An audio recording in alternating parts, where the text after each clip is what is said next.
नमस्कार, आप देख रहे हैं डेली 24 भारत। मैं हूं आपके साथ स्तुति झा। बुलेटिन की शुरुआत करते हैं। प्रधानमंत्री आवास के बाहर कांग्रेस का विरोध प्रदर्शन लगातार जारी है। लोक कल्याण मार्ग पर धरना दे रहे कांग्रेस सांसद चरणजीत सिंह चन्नी समेत कई नेताओं को पुलिस ने हिरासत में ले लिया। प्रदर्शन के मद्देनजर पूरे इलाके में सुरक्षा व्यवस्था भी कड़ी कर दी गई है। सूत्रों के अनुसार कांग्रेस नेताओं ने पहले संसद भवन से प्रधानमंत्री आवास तक मार्च निकालने की रणनीति बनाई थी, लेकिन पुलिस को इसकी जानकारी मिलने के बाद कार्यक्रम में बदलाव किया गया। इसके बावजूद कांग्रेस सांसद प्रधानमंत्री आवास के निकट धरने पर बैठ गए, जिसके बाद पुलिस ने कार्रवाई करते हुए कई नेताओं को हिरासत में ले लिया। स्थिति को देखते हुए प्रधानमंत्री आवास के बाहर केंद्रीय रिजर्व पुलिस बल और रैपिड एक्शन फोर्स की अतिरिक्त तैनाती की गई। सुरक्षा एजेंसी पूरे क्षेत्र में सतर्कता और आवाजाही पर भी निगरानी रखी जा रही है। इसी बीच केंद्रीय मंत्री जितेंद्र सिंह भी लोक कल्याण मार्ग पहुंचे और उन्होंने लोकसभा में विपक्ष के नेता राहुल गांधी से मुलाकात कर मौजूदा स्थिति को लेकर बातचीत की। फिलहाल कांग्रेस का विरोध प्रदर्शन और पुलिस की कार्रवाई के बीच राजधानी का राजनीतिक माहौल गरमाया हुआ है। तो वहीं सामाजिक कार्यकर्ता सोनम वांगचुक को अब सफदरजंग अस्पताल से मेदांता अस्पताल में शिफ्ट किया जाएगा। दिल्ली हाईकोर्ट की मुख्य न्यायाधीश की अध्यक्षता वाली खंडपीठ ने उनकी पत्नी गीतांजलि की याचिका पर यह आदेश दिया है। अदालत ने निर्देश दिया है कि मेदांता अस्पताल में विशेषज्ञ डॉक्टरों का एक विशेष मेडिकल पैनल गठित किया जाएगा जो वांगचुक की इलाज की निगरानी करेगा। हाईकोर्ट ने यह भी कहा है कि अब तक सभी मेडिकल जांच रिपोर्ट से और उपचार से संबंधी रिकॉर्ड मेदांता के डॉक्टरों को उपलब्ध कराया जाए ताकि इलाज में किसी प्रकार की बाधा न आए। इससे पहले हाईकोर्ट की एकल पीठ ने अंतरिम राहत देने से इनकार करते हुए अस्पताल प्रशासन और केंद्र सरकार से जवाब मांगा था। याचिका में गीतांजलि ने आरोप लगाया था कि उनके पति की उनकी इच्छा के विरुद्ध सफदरजंग अस्पताल में रखा गया और परिवार सरकारी चिकित्सा व्यवस्था पर भरोसा नहीं करता है। उन्होंने निजी अस्पताल में इलाज की अनुमति देने की मांग की थी। सोनम वांगचुक पिछले 24 दिनों से भूख हड़ताल पर हैं और उनका कहना है कि उनकी मांगों पर ठोस आश्वासन मिलने तक उनका अनशन जारी रहेगा। तो वहीं दिल्ली के किसान घाट पर प्रस्तावित किसानों की विशाल महारैली को लेकर दिल्ली से सटे गाजियाबाद के लोनी और यूपी गेट बॉर्डर पर सुरक्षा व्यवस्था कड़ी कर दी गई। देश बचाओ मोर्चों के आगाहन पर आयोजित इस रैली में पंजाब, हरियाणा और अन्य राज्यों से बड़ी संख्या में किसानों के पहुंचने की संभावना के मद्देनजर पुलिस प्रशासन पूरी तरह से अलर्ट मोड पर रहे। दिल्ली कूच के ऐलान के बाद यूपी दिल्ली सीमा पर व्यापक सुरक्षा इंतजाम किए गए और प्रमुख मार्गों पर बैरिकेडिंग कर वाहनों की सघन जांच की जा रही है। आने जाने वाले प्रत्येक वाहन और संदिग्ध गतिविधियों पर पुलिस की विशेष नजर रखी जा रही है। कानून व्यवस्था बनाए रखने के लिए भारी संख्या में पुलिस कर्मियों और पीएससी और अतिरिक्त सुरक्षा बल तैनात की गई। पुलिस अधिकारियों का कहना है कि सीमावर्ती क्षेत्रों में लगातार निगरानी रखी जा रही है और किसी भी स्थिति से निपटने के लिए पर्याप्त इंतजाम किए गए हैं। प्रशासन का उद्देश्य किसानों के संभावित आंदोलन के दौरान शांति व्यवस्था बनाए रखना और आम नागरिकों को किसी भी प्रकार की असुविधा से बचाना है। फिलहाल पूरे बॉर्डर क्षेत्र में सुरक्षा एजेंसियां सतर्क है और हालात पर लगातार नजर बनाए हुए हैं। देखिए, देश की राजधानी एक संवेदनशील क्षेत्र है और उसकी एक कैपेसिटी है और ज़रूरत से ज़्यादा भीड़ न वहाँ पहुँचे, इसके एक्सेस कंट्रोल के लिए दिल्ली जाने वाले सभी रास्तों पर जो भी कट हैं, जो जहाँ से लोग दिल्ली के लिए चढ़ सकते हैं, वहाँ अनावश्यक के लोग न पहुँचें। इसके लिए ये चेकिंग की जा रही है ताकि अनावश्यक वहाँ भीड़ न हो। साथ ही साथ हम यह भी चेकिंग कर रहे हैं कि कोई भी मादक पदार्थ लेकर या कोई विस्फोटक पदार्थ लेकर या कोई भी ऐसा अवांछित पदार्थ लेकर वहाँ न जाए ताकि कोई कैजुअल्टी जैसी घटना वहाँ न हो। सर, किसानों के आने की सूचना मिल रही थी कि किसान आज कुछ करेंगे। देखिए, मैं अब तक 4 कट चेक कर चुका हूँ 4 थानों का और किसानों का जो आंदोलन है वो 10 साढ़े 10 बजे से घोषित है, लेकिन अभी तक कोई इस प्रकार का मॉब में जाने का यहाँ कोई मिला नहीं है। तो वही मुजफ्फरनगर जनपद के मीरापुर क्षेत्र के संभलहेड़ा गांव में 2 पक्षों के बीच जमकर पथराव होने का मामला सामने आया। बताया जा रहा है कि मामूली कहासुनी के बाद दोनों पक्ष आमने सामने आ गए और देखते ही देखते विवाद बढ़ गया। जानकारी के अनुसार दोनों पक्षों ने एक दूसरे पर छतों से पत्थरबाजी की। घटना के पीछे चुनावी रंजिश बताई जा रही है। बताया जा रहा है कि दोनों पक्ष अलग अलग राजनीतिक दलों से जुड़े हुए हैं। जिसके चलते विवाद ने तूल पकड़ लिया। पथराव का वीडियो सोशल मीडिया पर वायरल होने के बाद पुलिस हरकत में आई। पुलिस ने वायरल वीडियो का संज्ञान लेते हुए जांच शुरू कर दी। वीडियो के आधार पर आरोपियों की पहचान कर मुकदमा दर्ज कर लिया गया है। पुलिस अधिकारियों का कहना है कि मामले की जांच की जा रही है और दोषियों के खिलाफ सख्त कार्रवाई की जाएगी। घटना के बाद गांव में शांति व्यवस्था बनाए रखने के लिए पुलिस निगरानी कर रही है। फिलहाल स्थिति पर पुलिस की नजर बनी हुई है। कल दिनांक 20 जुलाई 2026 को थाना मीरापुर में स्थित संबलेड़ा गांव में दो पक्षों के बीच मारपीट की सूचना प्राप्त हुई। सूचना प्राप्त होते ही थाना मीरापुर पुलिस ने त्वरित कार्रवाई करते हुए लड़ाई में मौजूद लोगों को अपनी हिरासत में ले लिया। एफआईआर पंजीकृत कराई जा रही है। मौके पर शांति व्यवस्था मौजूद है। अग्रिम वैधानिक कार्रवाई की जाएगी। तो वह मुजफ्फरनगर जनपद के तिबावी थाना क्षेत्र में शराब ठेके के सेल्समैनों पर युवक के साथ मारपीट करने का आरोप लगा है। घटना धनसनी गांव स्थित देशी शराब ठेके की बताई जा रही है, जहां युवक के साथ कथित रूप से जमकर मारपीट की गई। जानकारी के अनुसार ठेके पर मौजूद दबंग सेल्समैनों ने युवक को अंदर बुलाकर उसके साथ गाली गलौज की और पत्थर और बेल्ट से उसकी पिटाई की। मारपीट की घटना सोशल मीडिया पर वायरल हो गया है और जिसके बाद मामला चर्चा में आ गया। वीडियो सामने आने के बाद पुलिस ने मामले का संज्ञान लिया। तिबावी थाना पुलिस वायरल वीडियो की जांच कर रही है और घटना में शामिल लोगों की पहचान कर आवश्यक कानूनी कार्रवाई की तैयारी में जुट गई है। पुलिस अधिकारियों का कहना है कि किसी भी व्यक्ति को कानून हाथ में लेने या की अनुमति नहीं दी जाएगी। जांच के बाद दोषी पाए जाने वाले लोगों के खिलाफ सख्त कार्रवाई की जाएगी। फिलहाल पुलिस पूरे मामले की पड़ताल कर रही है। तो वहीं नोएडा और दिल्ली बॉर्डर पर किसानों के दिल्ली कूच के ऐलान के बाद सुरक्षा व्यवस्था और मजबूत कर दिया गया।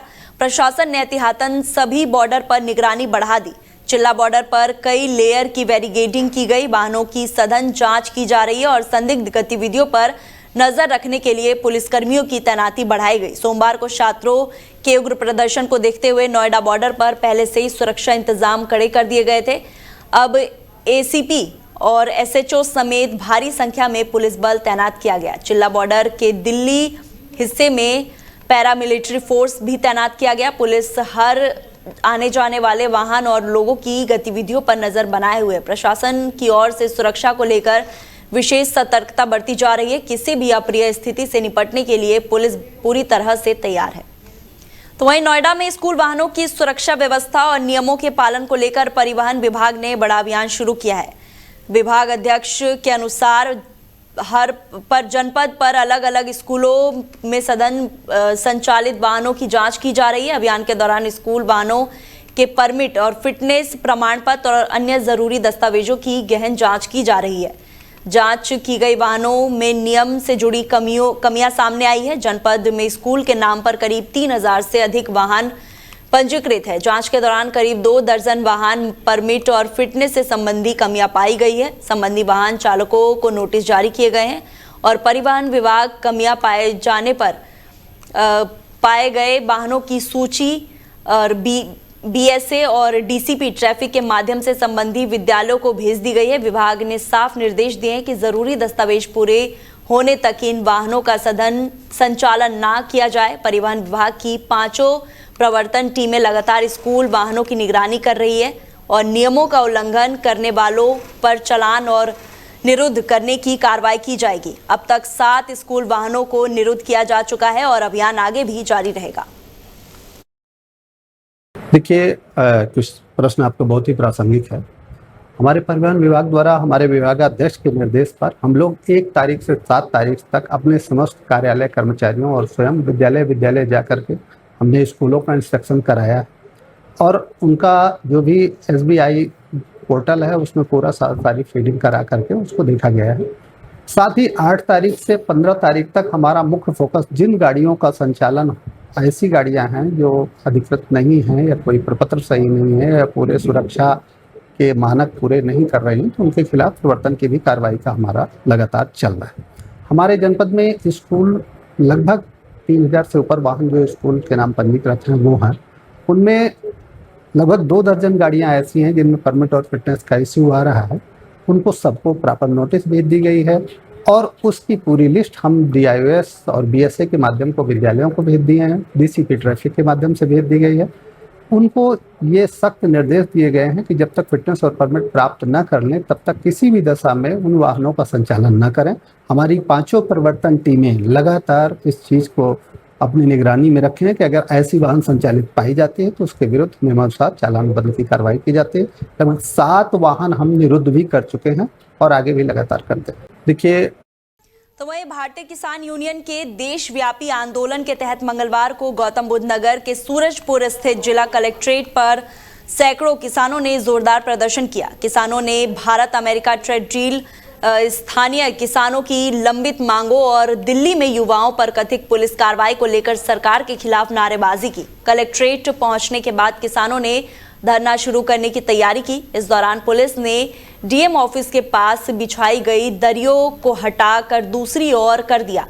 इसे लेकर कुछ समय तक किसानों और पुलिस के बीच तीखी बहस हुई। हालांकि बाद में किसानों ने शांतिपूर्ण तरीके से अपना प्रदर्शन जारी रखा और भाकियू डिकेट के पश्चिमी उत्तर प्रदेश अध्यक्ष पवन खटाना ने कहा कि प्रस्तावित भारत अमेरिका ट्रेड डील से किसानों के हित प्रभावित हो सकते हैं। उन्होंने आशंका जताई है कि कम कीमत पर विदेशी दुग्ध और कृषि उत्पादों के आने से स्थानीय किसानों को आर्थिक नुकसान उठाना पड़ सकता है।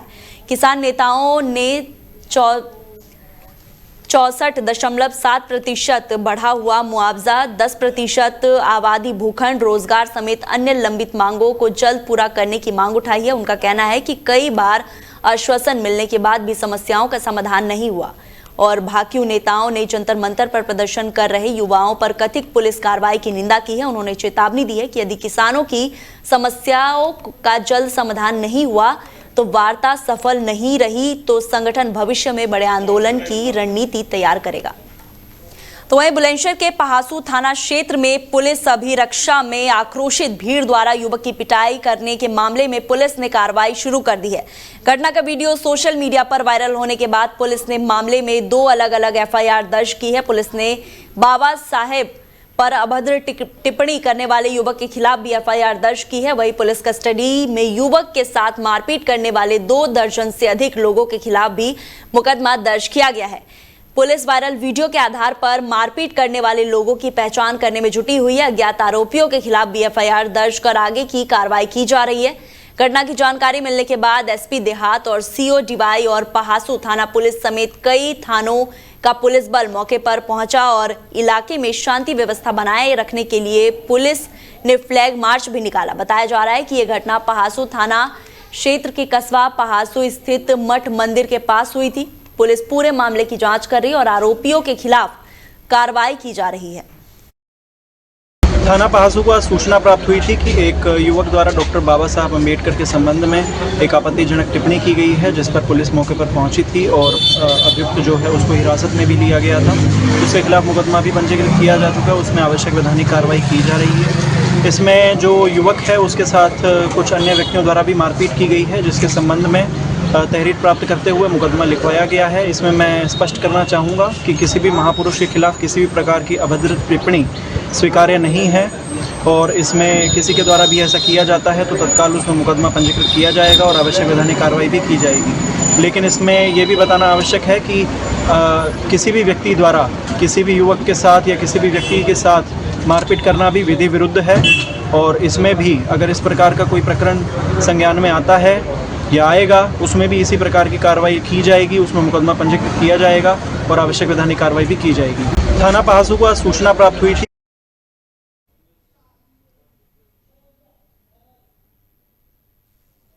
तो फिलहाल बुलेटिन में इतना ही। आप देखते रहिए डेली 24 भारत। नमस्कार।